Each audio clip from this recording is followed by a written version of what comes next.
नमस्कार दोस्तों, आप सबको आपका अपना इस चैनल में बहुत बहुत स्वागत है। आज फिर हम एक महत्वपूर्ण टॉपिक लेकर फिर से आपके समक्ष उपस्थित हुए हैं। आज का जो विषय है वो काफ़ी इम्पोर्टेंट होने वाला है, इसलिए पूरा वीडियो को ध्यान से देखें और इस पर ज़्यादा से ज़्यादा अमल करें। तो चलिए शुरू करते हैं। सबसे पहले ये जान लेते हैं कि सर्किट काम कैसे करता है, इलेक्ट्रॉनिक सर्किट काम कैसे करता है। तो मैं अभी एक चित्र बना रहा हूं, उस पर ध्यान दीजिएगा।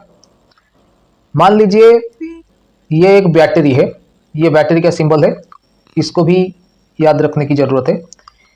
यहाँ पर ये जो बड़ा वाला लाइन है, ये जो बड़ा वाला लाइन है ये पॉजिटिव टर्मिनल है और ये जो छोटा वाला लाइन है ये नेगेटिव टर्मिनल है। नेगेटिव टर्मिनल और ये है पॉजिटिव टर्मिनल। तो यहाँ पर हम सर्किट को कंप्लीट कर रहे हैं। ये एक रेजिस्टेंस का सिंबल है, यहाँ पर एक लोड बल्ब दिया गया है और ये सीधा आकर यहाँ पर नेगेटिव टर्मिनल में कनेक्ट हो रहा है। तो ये एक टिपिकल सर्किट है। यहाँ पर पॉजिटिव टर्मिनल से इलेक्ट्रॉन जाकर इस तरह से ये बल्ब में से पास होता हुआ नेगेटिव टर्मिनल की तरफ आ रहा है। ये हो गया हमारा सर्किट कंप्लीट। इससे हम उलट भी कह सकते हैं कि जब इलेक्ट्रिसिटी नेगेटिव टर्मिनल से पॉजिटिव टर्मिनल की ओर जाकर पूरी तरह से पहुंच जाता है तो सर्किट कंप्लीट हो जा रहा है। तो इसको हम एक सर्किट बोल सकते हैं। अगर हम और एक सर्किट बना रहे हैं, ये हो गया पॉजिटिव टर्मिनल, बैटरी का सिंबल कंप्लीट कर रहे हैं, ये इस तरह से जा रहा है, यहां पर रेजिस्टेंस हो गया और यहां पर बीच में से कटा हुआ है, यहां पर कोई कनेक्शन नहीं है, इस जगह पर कोई कनेक्शन नहीं है। तो क्या यहां पर इलेक्ट्रिसिटी पॉजिटिव टर्मिनल से नेगेटिव टर्मिनल की ओर बहेगा या नेगेटिव टर्मिनल से पॉजिटिव टर्मिनल की ओर बहेगा? क्या यहां पर कोई इलेक्ट्रिसिटी नहीं बहेगा क्योंकि यहां पर सर्किट कटा हुआ है, जिसको हम ओपन सर्किट बोलते हैं। जब तक ये दोनों जो वायर है वो कनेक्शन नहीं होगा तब तक यहां पर कोई इलेक्ट्रिसिटी पास नहीं करेगा। इसको हम ओपन सर्किट बोलते हैं।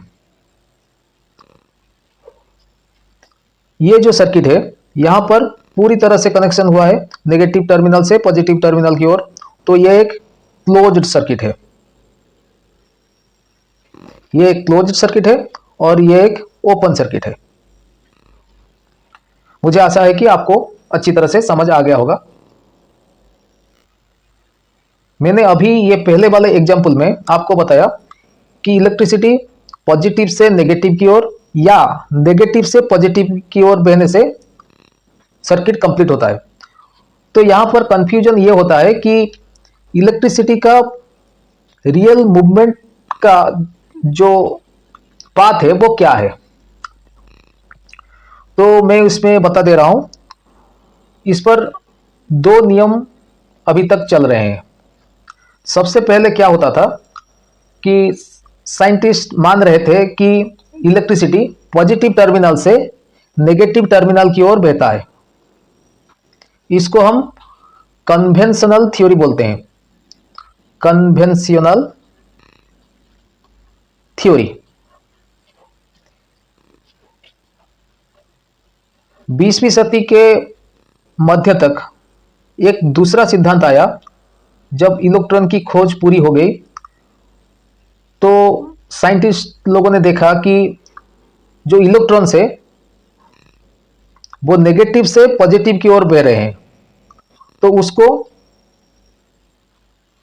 नाम दिया गया इलेक्ट्रॉन मूवमेंट थ्योरी।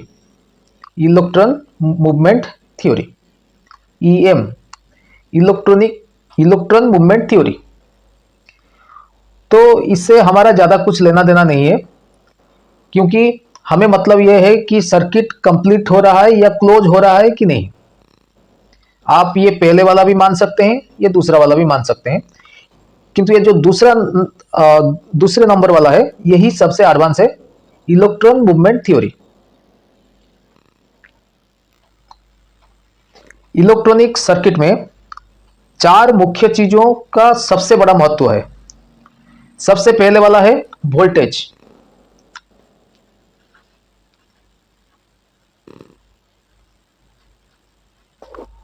दूसरा वाला है आपका एम्पियर,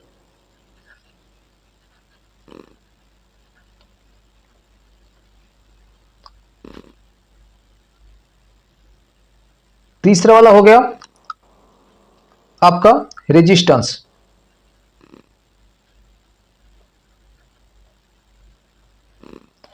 और चौथा हो गया आपका वाटेज।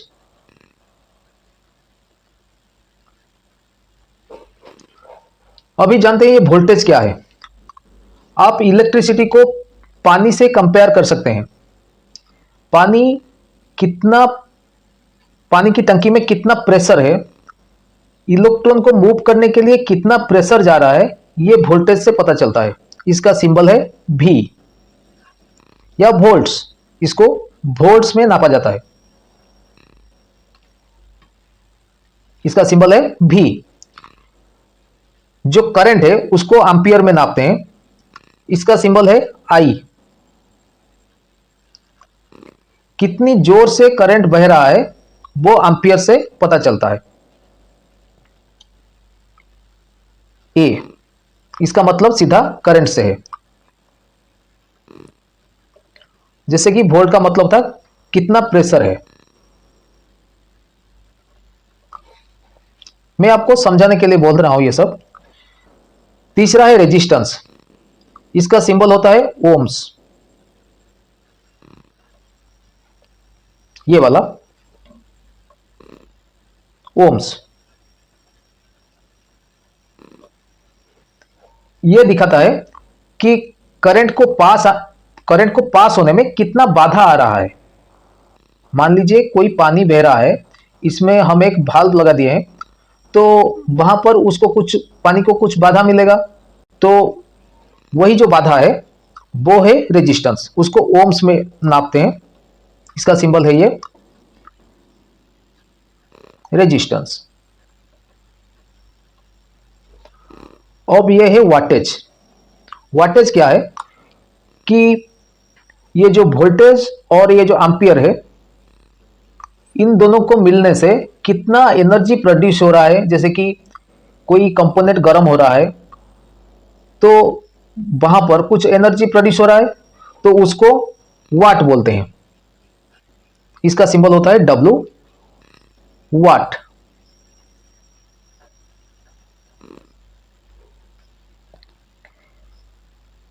एनर्जी, मान लीजिए आपकी एक पाइप के आगे जहां पर पानी निकल रहा है, आपने एक चक्री लगा दिया है। वो जो चक्री घूम रहा है उससे कुछ इलेक्ट्रिसिटी प्रोड्यूस हो रहा है, समझ लीजिए, तो वो होता है वाट। जितना पानी का प्रेशर ज्यादा होगा, उसका जो स्रोत होता है उसका अमाउंट जितना ज्यादा होगा, उतनी ज्यादा एनर्जी निकलेगी। ये होता है वाट्स। ठीक है, मुझे लगता है मैंने आपको ये ठीक से समझा दिया है। तो ये जो चार चीजें हैं, वोल्ट, एम्पियर, ओम्स और वाट। मान लीजिए ये 1,000 रुपए का नोट है, ये हो गया एक 100 रुपए का नोट, ये हो गया एक 10 रुपए का नोट, और ये हो गया समझ लीजिए ये एक रुपए का कॉइन है। अगर ये सब अलग अलग रहेंगे तो हम इस पर ठीक से काम नहीं कर पाएंगे। इसलिए यहां पर एक लॉ है जिसको इन चारों को एकजुट रखने के लिए यूज किया जाता है, जिसे बोलते हैं Ohm's law. Ohm's law.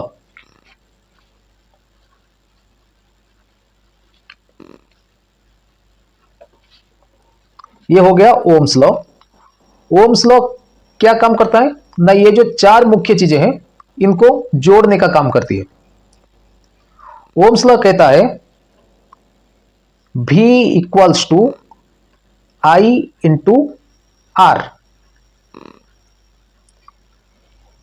V equals to I into R। यहां पर V क्या है? V है volt. Voltage equals to I का मतलब क्या हुआ? एम्पियर। R का मतलब क्या हुआ? रेजिस्टेंस। तो वोल्टेज का जो मान होगा, जो वैल्यू होगा, वो I और R को गुणा करने से होगा। इसको अभी हम एक ठीक से याद करने के लिए एक ट्रायंगल बना रहे हैं, जिससे कि आपको इसमें कोई कंफ्यूजन नहीं होगा। ये एक ट्रायंगल हो गया। यहां पर हम लिखते हैं V। V का मतलब है वोल्टेज। यहां पर लिखते हैं I, यहां पर लिखते हैं R।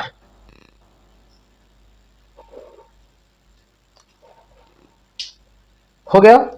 अब आपको चाहिए कि मेरे पास अभी करंट या I है, तो वोल्टेज और रेजिस्टेंस क्या होगा।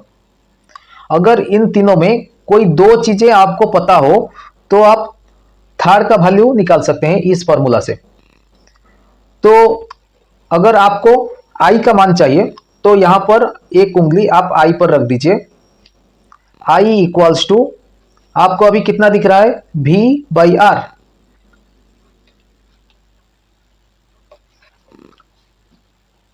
I equals to V by are.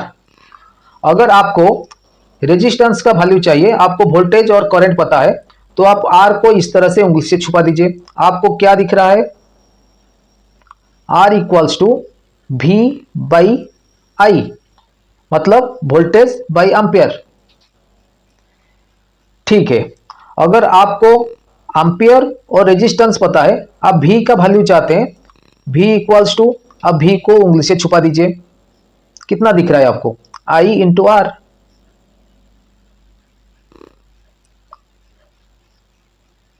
ठीक है, ये हो गया आपका ओम्स लॉ। चलिए अब हम इलेक्ट्रॉनिक्स में यूज होने वाले सबसे ज्यादा 4 यूनिट्स के बारे में जानेंगे। वो 4 यूनिट्स हैं, छोटे वाले यूनिट्स हैं मिली, और दूसरा है माइक्रो।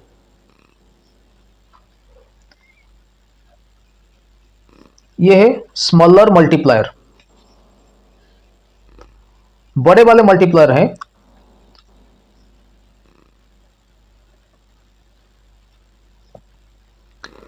किलो और mega.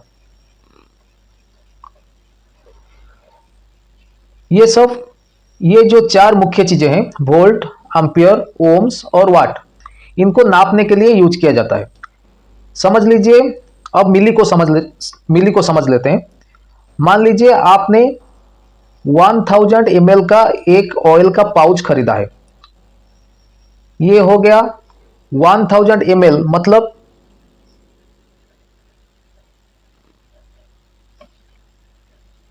1 litre.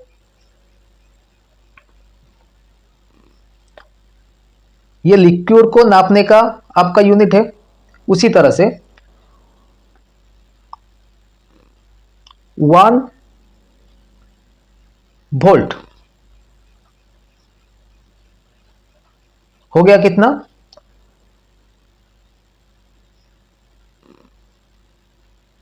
1000 milli volt. 1 ampere हो गया कितना? 1000 मिली एम्प।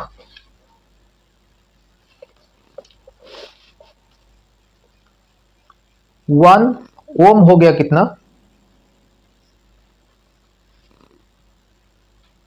1000 मिली ओम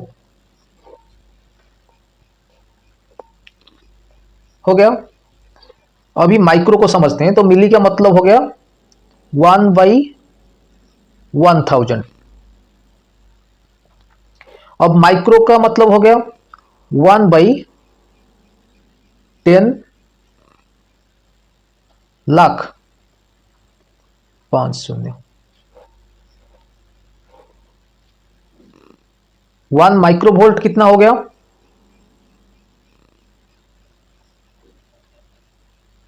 सॉरी, 1 वोल्ट समान 1 बाई 10 लाख वोल्ट। तो आपको मिली और माइक्रो को समझ आ गया होगा। अब किलो पर जाते हैं। किलो का मतलब हो गया 1000 गुणा 1 into 1000। 1 kilo volt equal to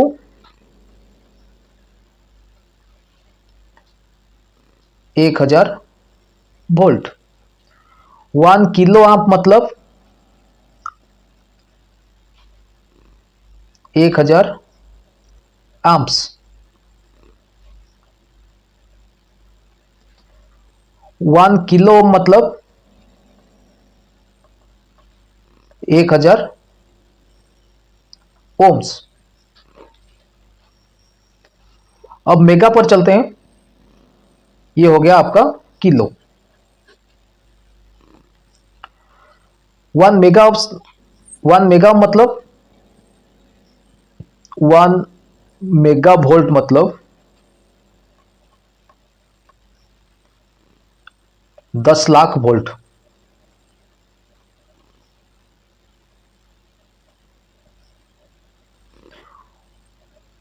1 kilo आप मतलब 1 मेगा मतलब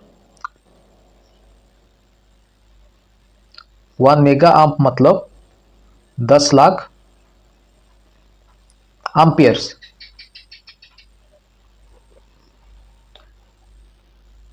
हो गया। मुझे लगता है कि आपको समझ आ गया होगा।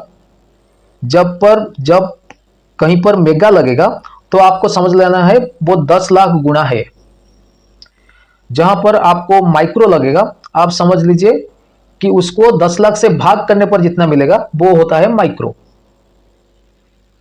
मुझे लगता है कि आपको यूनिट्स समझ आ गए होंगे। इलेक्ट्रॉनिक्स में यही 4 सबसे ज्यादा यूज होते हैं। सबसे पहला होता है मिली और माइक्रो, ये छोटे यूनिट्स हैं। जो बड़े यूनिट्स हैं वो होता है किलो और मेगा। उसके बाद नानो भी आता है, इसको हम आगे समझेंगे, पूरा यूनिट्स को आगे समझेंगे, मगर ये चारों को आपको ठीक तरह से याद कर लेना है। अब हम वाट का फॉर्मूला समझते हैं। वाट होता है कि कितना एनर्जी सर्किट से प्रोड्यूस हो रहा है उसको नापने के लिए, या कितना एनर्जी सर्किट कंज्यूम कर रहा है उसको नापने के लिए वाट का प्रयोग किया जाता है। वाट का फॉर्मूला होता है W equals to V into I. यहां पर W है वाट, V हो गया आपका वोल्टेज, इंटू आई। आई का मतलब हो गया करंट।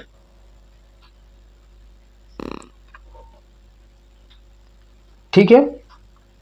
अब हम एक प्रैक्टिकल करके देखते हैं ये कैसे काम करता है।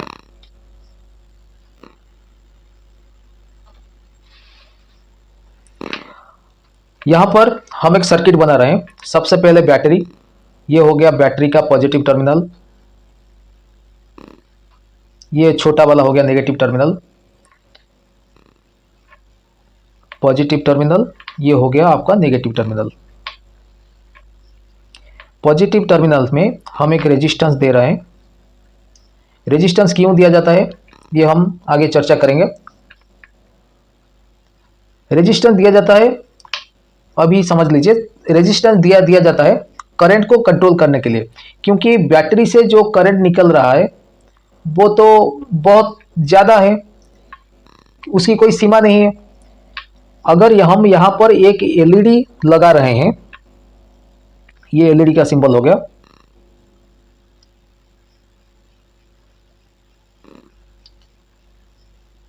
इसको चाहिए 5 मिली एम्प। मतलब जब हम 1 एम्पियर को 1000 से भाग करते हैं जितना निकलता है वो होता है 1 मिली एम्पियर। इसको चाहिए सिर्फ 5 मिली एम्पियर। अगर बहुत ज़्यादा करंट इस पर से गुजरेगा तो एलईडी फट जाएगा। तो यहाँ पर उसको कंस्टेंट 5 मिली एम्पियर देने के लिए, यहाँ पर करंट को कंट्रोल करने के लिए ये रेजिस्टेंस लगाए जाते हैं। ये हो गया आपका रेजिस्टेंस का सिंबल, ये हो गया आपका बैटरी का सिंबल। तो यहाँ पर बैटरी है मान लीजिए 12 वोल्ट का, और इसको चाहिए 5 मिली एम्पियर। तो हमें 12 वोल्ट में इस एलईडी को जलाना है। एलईडी का सिंबल ये होता है। तो हम क्या करेंगे, यहां पर हमें रेजिस्टेंस निकालना है। तो रेजिस्टेंस के लिए हमने यहां पर जो डायग्राम बनाया था, हमें रेजिस्टेंस चाहिए, इसलिए हम यहां पर आर को छुपा लेंगे। तो हमें क्या मिलता है, V बाई आई। तो यहां पर आर हो गया V बाई आई। यहां पर V कितना है, V है आपका 12 वोल्ट, यहां पर 12 वोल्ट है। और करंट कितना चाहिए ना, 5 मिली एम्पियर। तो हम क्या करते हैं, हमें चाहिए 5 मिली एम्पियर। तो हम 5 को 1000 से भाग देते हैं। कितना आ गया, 0.005।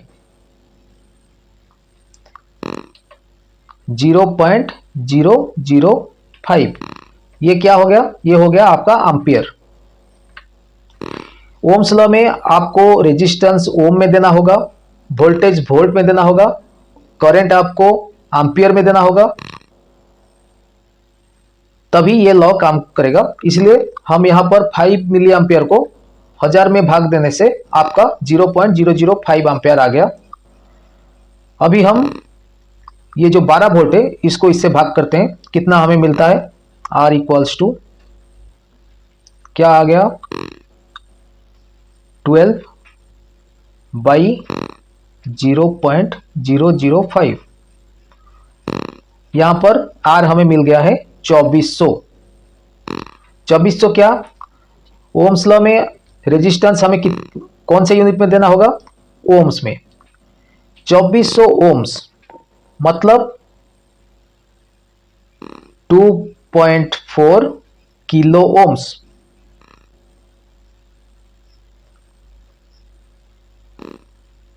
दो 2.4 किलो ओम। इसको 1000 से भाग देने पर हमें 2.4 मिला, जो कि हो गया आपका 2.4 किलो ओम्स।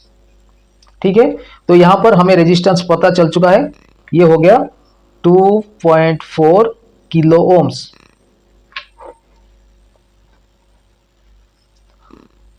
अभी हमें इसका वाटेज निकालना है। यहां पर जो रेजिस्टेंस लग गया, रेजिस्टेंस कई वाटेज में आते हैं। अगर हमने ज्यादा चाहिए और कम लगा लिया तो यहां पर रेजिस्टेंस जल जाएगा।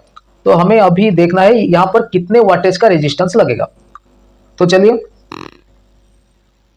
यहां पर जो वाट है उसका फॉर्मूला क्या है, W equals to V into आई।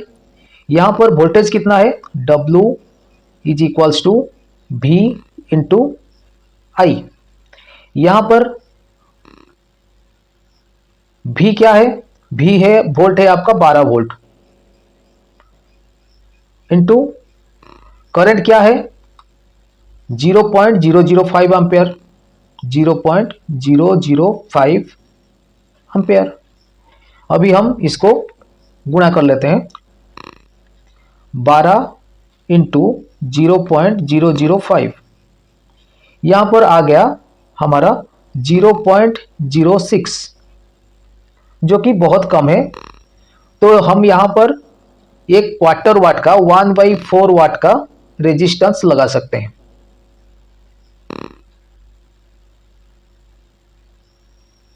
1/4 वाट का एक रेजिस्टर लगा सकते हैं।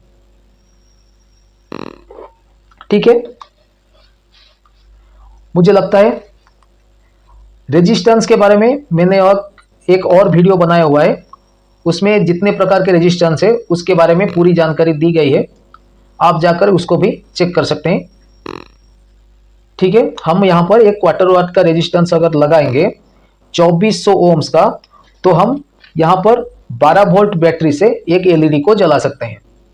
अभी हम एक दूसरा एग्जांपल लेते हैं, इसी सर्किट बनाते हैं मगर उसमें वोल्टेज जो है उसको परिवर्तन करेंगे। यहाँ पर वोल्टेज मान लीजिए आपका डायरेक्ट एसी वोल्टेज हो गया 220 वोल्ट्स, मेन लाइन का जो वोल्टेज है वही।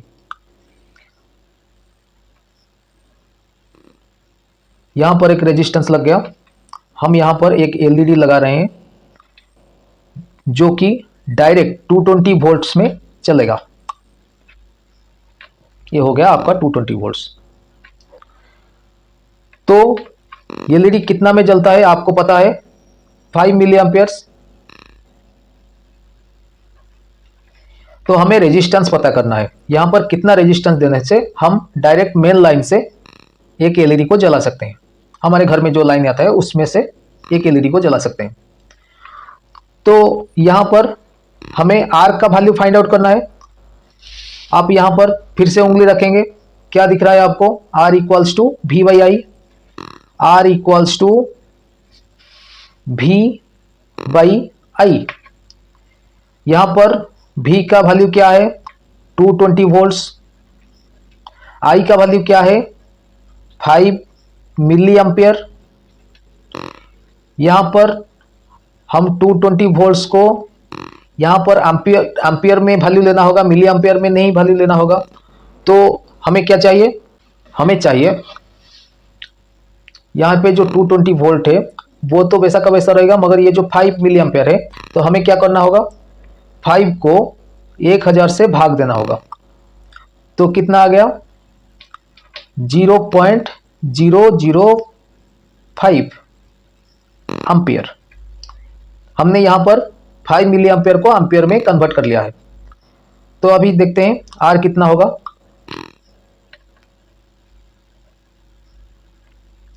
220 डिवाइडेड बाई 0.005 कितना आ गया आर का वैल्यू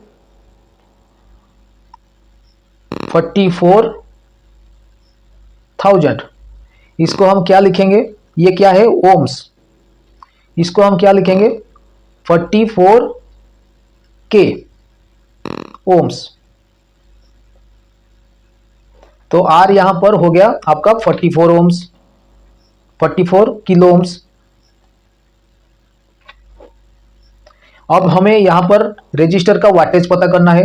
वाटेज के लिए हम क्या करेंगे, W इक्वल्स टू, यहां पर हमने लिखा था W equals to V into I.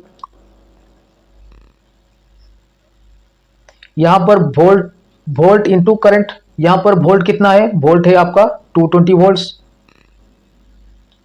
Current कितना है 0.005 एम्पियर। इन दोनों को गुणा करने पर हमें कितना मिलेगा 220 इंटू 0.005 इक्वल्स टू 1.1 क्या है ना वाट।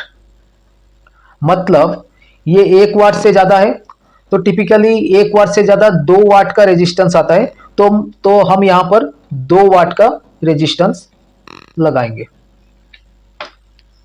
मुझे आशा है कि आपको ये पूरी जो मैंने आपको समझाई है, सबसे पहले ओपन सर्किट क्लोज सर्किट क्या होता है, करंट का जो मूवमेंट है वो किस पाथ पर होता है, उसका यूनिट्स क्या है